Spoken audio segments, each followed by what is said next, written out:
Anyway, hi guys, and welcome back to my channel. For those of you who are new, I'm Shamira Elaine, and in today's video I'm going to be talking all about the Daniel fast. So just a quick synopsis of what the Daniel fast actually is. So it is a spiritual fast. Whenever I tell people I've been on a fast, they're like, oh, why are you dieting? You know, what, blah, blah, blah, whatever the questions they may have. But the Daniel fast is a spiritual fast, and it derives from the book of Daniel in the Holy Bible. So I guess I can just tell you all how I even got started with the fast. So I would say maybe actually the entire last semester I feel like just has not been my best as far as my relationship with God, as far as my financial situation, my overall health, classes, grades, etc. I feel like it kind of just wasn't going the way that I wanted it to go. A lot of it was on my behalf, so me not doing what I needed to do, me not being motivated, whatever the case may be. So I felt like I kind of went that the entire semester. And one of my mentors actually gave me this book. It's called The Daniel Fast. He gave me this book actually a long time ago, like before I think I was probably in my first or second year of college. I think he gave me the book with the intention of me actually fasting, but I actually just read the book now. So when he told me that he thought that I should fast, just because I was telling him what was going on with me and stuff like that for the entire duration of the semester, he gave me the advice to start the fast. So I did my research right before wanting to start the fast. I didn't really have a date or anything like that I wanted to start, but I read the book, the entire thing, and it's actually not that long because half of the book are recipes for the Daniel fast, and the first half of the book just talks about what the Daniel fast is, benefits and stuff like that. So I read the book and I was like, yes, I'm gonna try it out, everything like that. Of course I was nervous because I'm not, I mean, I guess I was kind of nervous as far as eating certain things, not being able to eat certain things, but overall I was actually really excited to do it. So I had my book. If you're planning to do the Daniel fast, the 3 things that you'll need, I would suggest, are the Daniel fast book, Bible.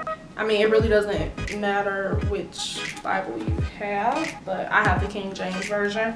And then I bought this little book from Michael's actually for like $5.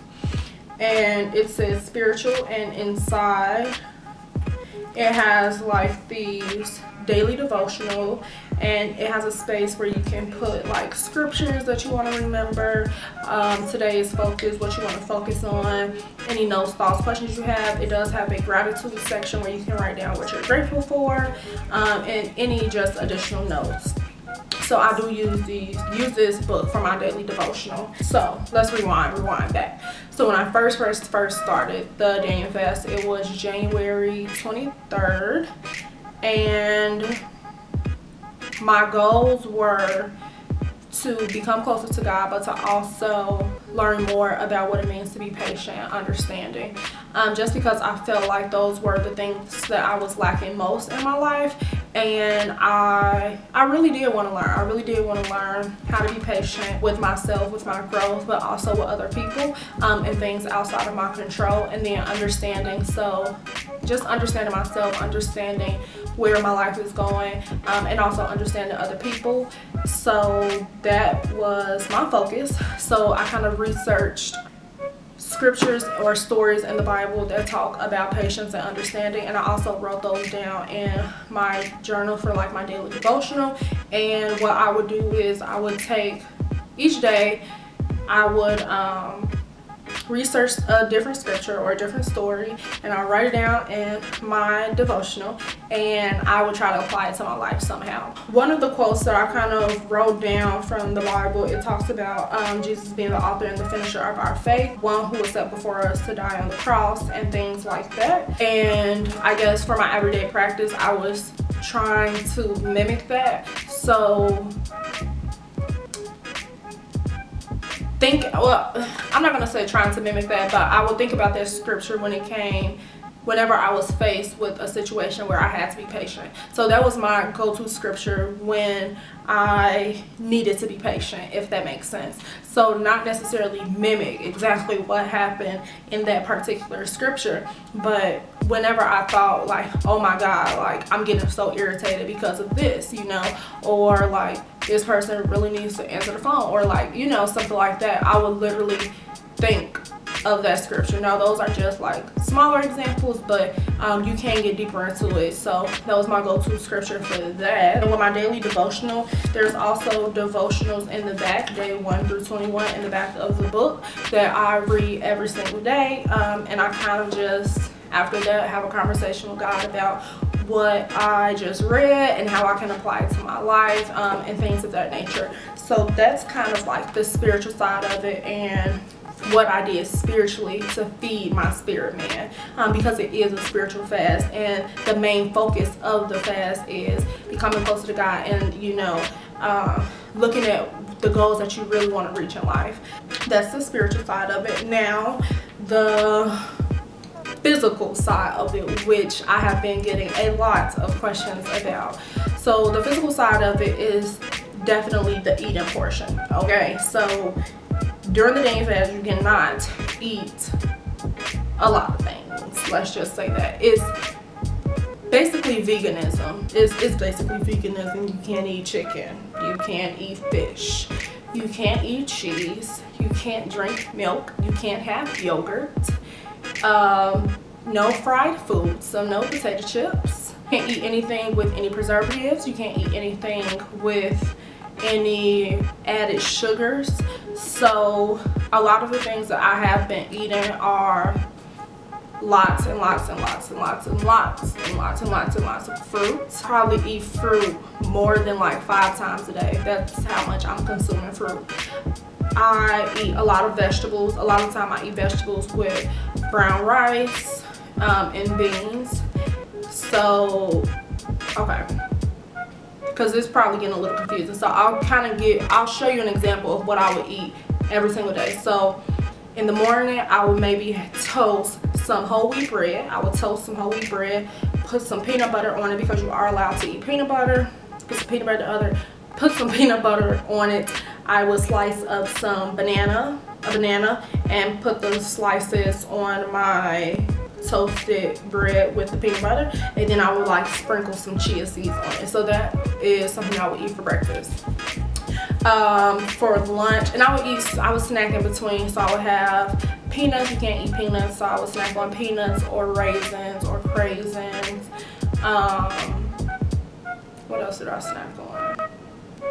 Fruit. I would proportion me fruit for every single day in my little containers.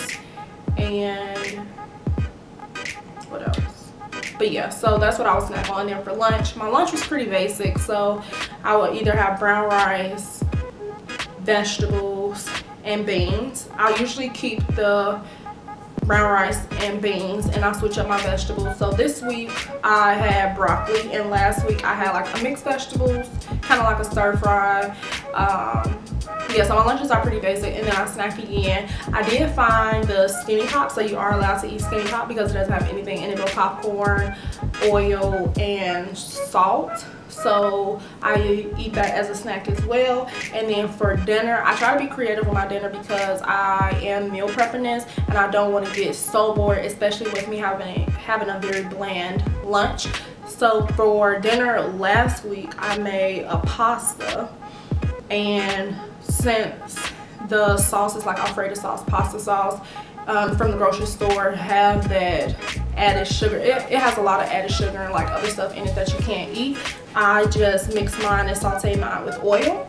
So I would have my whole grain pasta sauteed in oil with all of my vegetables and then tofu, and that to me was really, really good, just because it's the seasonings that you put in it actually make it really good. So I had that last week, but this week, y'all, I outdid myself. Okay, I'm like, girl, I did not know you could cook like that. But this week I cooked me some vegetarian Moroccan stew.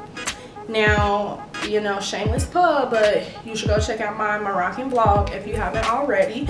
But I just recently came from Morocco, for those of you who don't know, and I saw this recipe and I'm like, yes, Moroccan food, because I mean, it's the best. But I was like, I gotta try it. So I got all of the ingredients and I made the Moroccan stew. It's a vegetarian Moroccan stew. And inside it is butternut squash, tomatoes, onions, potatoes. You cook it in like vegetable broth with like a lot of other stuff. Chickpeas, and then I put it on top of couscous. Girl. Oh, I know for breakfast I said that I ate the toast with the bananas, but I also have a smoothie. I make smoothies. You are allowed to eat smoothies. But I have granola. Sorry. I actually made my own granola, because the granola that I had before had added sugar. So I made my own granola and it was pretty good. I just made it with oats, almonds, and I sprinkled a little bit of cinnamon on it, and it was really good. And I drank it with unsweetened soy milk, and then I put fresh strawberries and blueberries, and then so I do eat that for breakfast as well, my smoothies, and then the peanut butter toast. Now with this food, because I was eating so much fiber, I had to go to the bathroom a lot. I know that's probably too much information, but that just comes along with eating healthy, I guess, and just eating the right things, and then your body getting rid of all of the really nasty things that we really should not be putting in our bodies, you know. So that was kind of like my experience the first week. I was going to the bathroom a lot. I was cranky a lot because my body needed sugar and I wasn't giving it any sugar, and it was kind of just used to the things that I was used to eating. So that was really hard for me. I was on the verge of like, you know, I'm just not gonna do this anymore, because I was getting really irritated. And just looking at testimonials for people who have also done the Daniel fast, that's the time when you turn to prayer, turn to your devotional, and turn to your conversation with God, because that's what allows you to become closer with Him. You're practicing self-discipline, and that's kind of like what I needed to focus on, what I learned to focus on, and it got easier over time. So it got easier over time, and I lost 5 pounds the first week just from eating healthy, I'll say.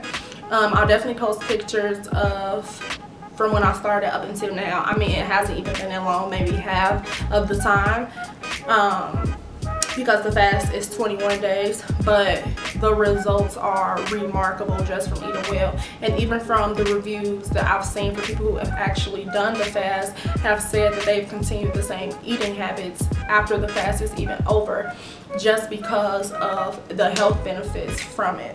Even like my skin, I intentionally didn't wear makeup, didn't do anything to my hair, because I wanted you all to literally see me glowing.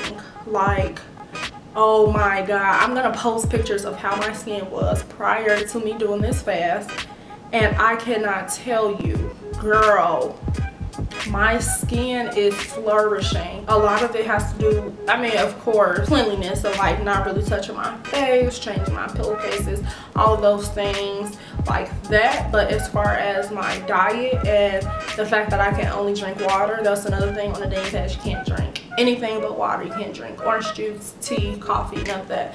So I've literally been drinking straight water, and this is the result. What? Literally, this is the result. So overall, I am very happy with the results so far, spiritually, physically, mentally, from the Daniel fast. I still have maybe like a week, a little over a week to go, and I mean, I just look forward to sharing the end of my journey with you all. I didn't want to do, like, at first I was like, oh, maybe I should do like a daily update or something like that, but I felt like that was a little too much. I could just tell you all halfway how the journey is going, and then how I feel afterwards.